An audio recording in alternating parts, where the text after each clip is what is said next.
Bonjour chers frères et sœurs, je vous salue, vous qui aimez Dieu de tout votre cœur, qui comptez sur les prières des saints. Ils ne sont pas des esprits de mort, non. Ils vivent dans la félicité de Dieu. Voilà. Parce qu'ils sont auprès de Dieu. Alors, je veux continuer la série de vidéos sur l'ouvrage intitulé « Ce qu'ils ont vu au seuil de la mort ». Cet ouvrage a été écrit par deux auteurs qui ont le doctorat, Dr Carlis Ozias et puis Dr Erlendur Haraldsson. Mais quand je mets le titre, je mets seulement le nom de Carlis Ozias. Parce que sinon le titre risque d'être trop long. Alors vous voyez qu'aujourd'hui je pourrais faire deux vidéos coup sur coup. Parce que même quand on n'est pas allé donner cours, étant enseignant à l'université, le désir d'enseigner est toujours très grand, de partager un peu de ce qu'on sait. C'est ce que j'essaie de faire. Et puis, on va voir encore un pan de l'ouvrage, ce qu'ils ont vu au seuil de la mort. Cela peut nous édifier. Alors, ces auteurs-là écrivent ici. Ils parlent d'une personne. Il s'agit d'une fillette de 11 ans souffrant d'une affection cardiaque congénitale. Une affection cardiaque congénitale. Elle eut une crise au cours de laquelle elle me dit qu'elle voyait sa mère, vêtue d'une jolie robe blanche. Sa mère tenait dans ses mains une robe semblable qui lui était destinée, à elle la patiente. La fillette était très heureuse et souriante. Elle me dit de la laisser se lever pour aller là-bas, que sa mère l'amènerait en voyage. La vision de la petite a duré une demi-heure et lui a apporté quiétude et sérénité jusqu'à sa mort, 4 heures plus tard. Vous voyez. Donc c'est cela. Et la vision a fait qu'elle est devenue sereine. Et c'est cet aspect-là qu'il ne faut pas oublier. Voilà. Cet aspect qu'il ne faut pas oublier. La sérénité avant la mort de certains. Un homme de 36 ans qui faisait une hémorragie interne regarda soudain au plafond, tendit les bras et sourit. Il vit sa mère et sa sœur, toutes deux décédées. Il fut à la fois surpris et ravi de les voir, mais lui-même il est surpris. Voilà, donc il ne triche pas. Je fus étonné d'apprendre qu'elles étaient mortes. Le contact semblait si naturel qu'on eût dit qu'il vivait encore avec elles. « Bonjour, je suis content de vous voir, disait-il. Il conserva toute sa lucidité et se souvint même après, ils ont dit l'hallucination, mais on peut dire en fait la vision, des moindres détails de la visite de ses proches. L'expérience le détendit et le rasséréna. Bon, cette expression-là, ça dit que ça l'a rendu serein. Voilà, c'est ça. C'est ça. On parle encore de cette indienne, c'est-à-dire de l'Inde, ce n'est pas une amérindienne, une indienne de l'Inde. Dans sa 80e année, qui se mourait d'un cancer de la gorge, elle vit des gens qui venaient à elle pour l'emporter. Elle voulait se battre avec eux, rester vivre. Elle cria, « Des gens viennent, ils veulent m'emporter. Je ne veux pas partir. Je vous en prie, tenez ma main. » Elle retint sa belle-fille auprès d'elle en s'accrochant à sa main. Elle ne lui fut permis Elle ne lui permit même pas de se lever. Il est évident que dans ce cas, c'est la peur de mourir qui dominait. Voilà, c'est la peur de mourir qui dominait. Donc vous voyez qu'on a différentes situations. Des gens qui, avec la vision, sont sereins et prêts à partir. Voilà. Et il y a d'autres au contraire qui sont paniqués, voilà, qui sont stressés. Donc c'est cela. Un autre exemple, une femme dans la soixantaine qui souffrait d'un cancer généralisé excessivement douloureux, vit son mari défunt la prendre en charge et la préparer à passer dans l'autre monde. Son mari lui donnait ses directives. Personne n'osa interrompre l'hallucination, plutôt la vision, tant elle lui semblait réelle. Mais c'est ça, à la patiente. Elle était dans une sorte de demi-sommeil. Elle soliloquait. En fait, elle paraissait s'adresser à quelqu'un, car elle disait, par exemple, « Attends-moi ».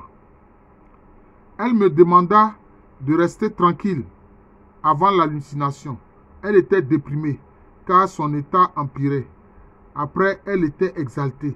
Elle semblait s'être élevée au-dessus de la douleur.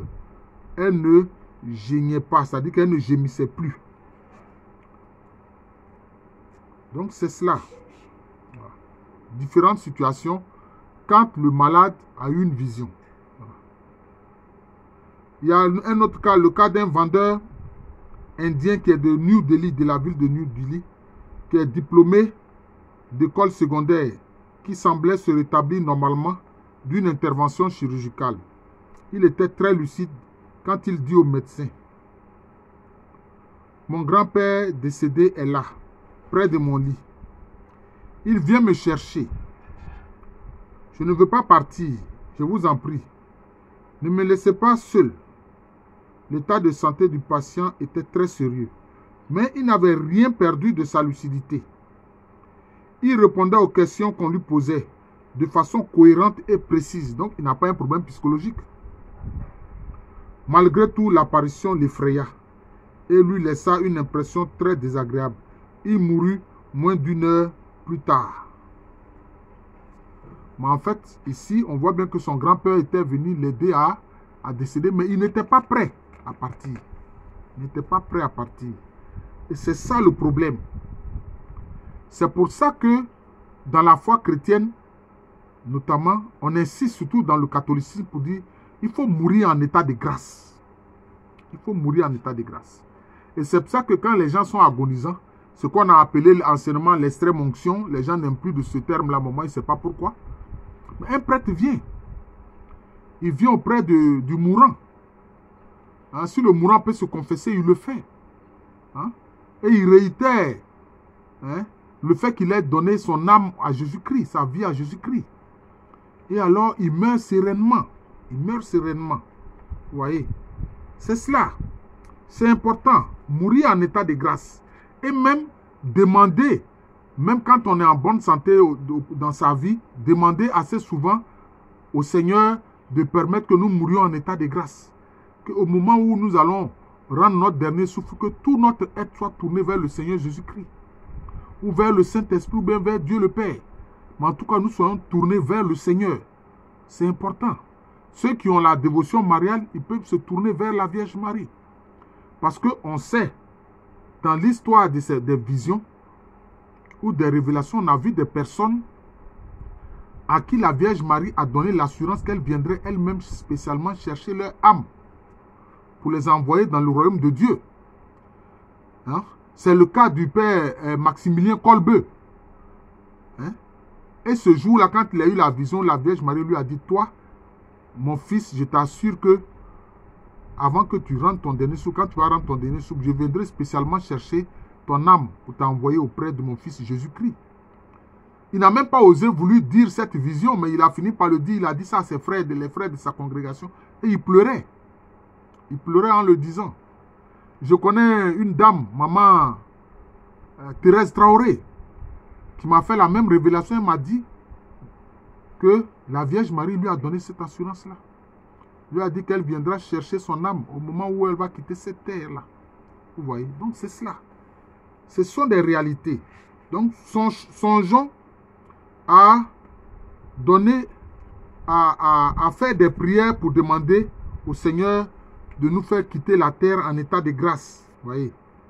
Pour qu'au moment où nous rendons notre dernier souffle, tout notre être soit tourné vers le Seigneur. C'est important.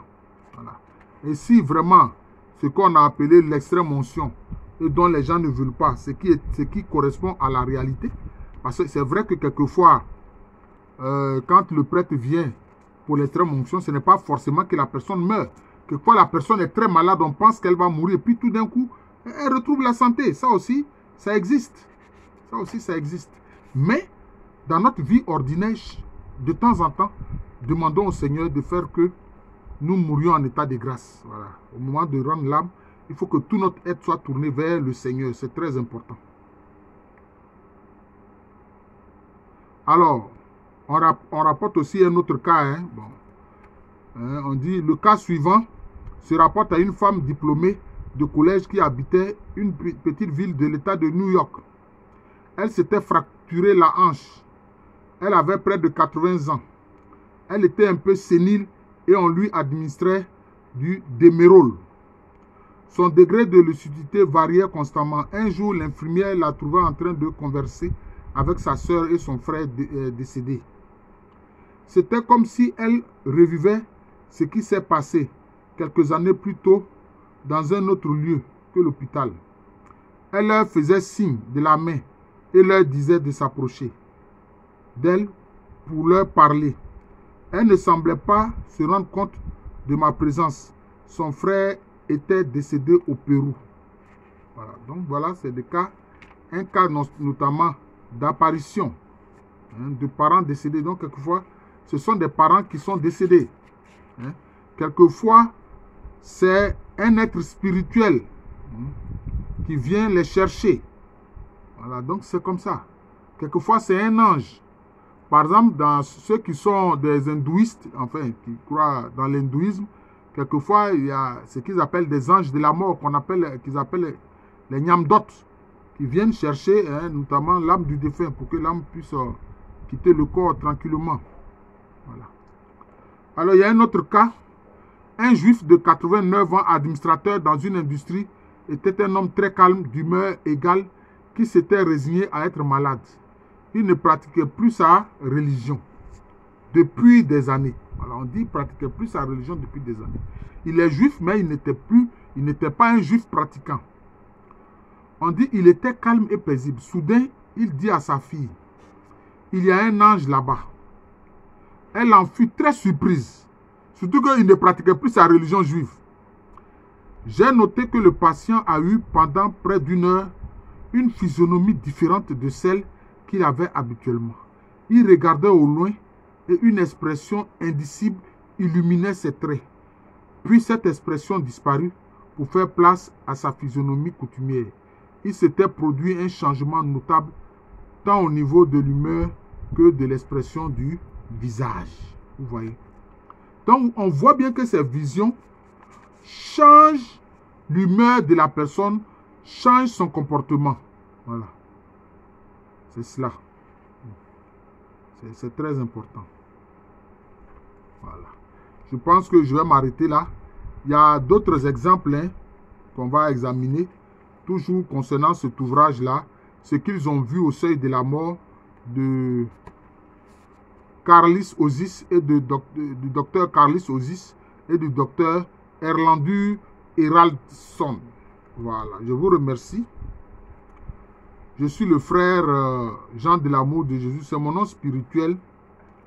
Et à l'état civil, je suis le professeur Alou Kwame Reni. Voilà. Donc c'est cela. Leçon importante à retenir de temps en temps. Demandons au Seigneur de faire que nous quittions cette terre en état de grâce. Que ce soit lui ou un ange ou la Vierge Marie ou un saint que nous avons vénéré qui vient nous chercher pour que nous mourions en état de grâce. Pour que notre âme soit totalement tournée vers le Seigneur. Pour que nous ne mourions pas en étant rebelles, en étant révoltés. Ce n'est pas bon. Voilà, ce n'est pas bon. Voilà. Puisque la mort fait partie justement de cette existence, mais on entre dans une autre vie. On entre dans une autre vie avec le Seigneur. Et ça, c'est important. On ne peut pas faire semblant d'ignorer cet aspect-là. On ne peut pas faire semblant de l'ignorer. Faire cela, ce serait hypocrite. Voilà. Tout le monde sait qu'il mourra. Voilà, c'était. Maintenant, avec le Christ, comme il dit, lui, il va nous ressusciter. Voilà. Il va nous donner le corps glorieux. Voilà. Croyons en cela parce que cela est vrai. Voilà. Je suis le frère Jean de l'amour de Jésus. C'est mon nom spirituel. Et à l'état civil, je suis le professeur Alouko Améréné. Merci encore et bonne journée à tous.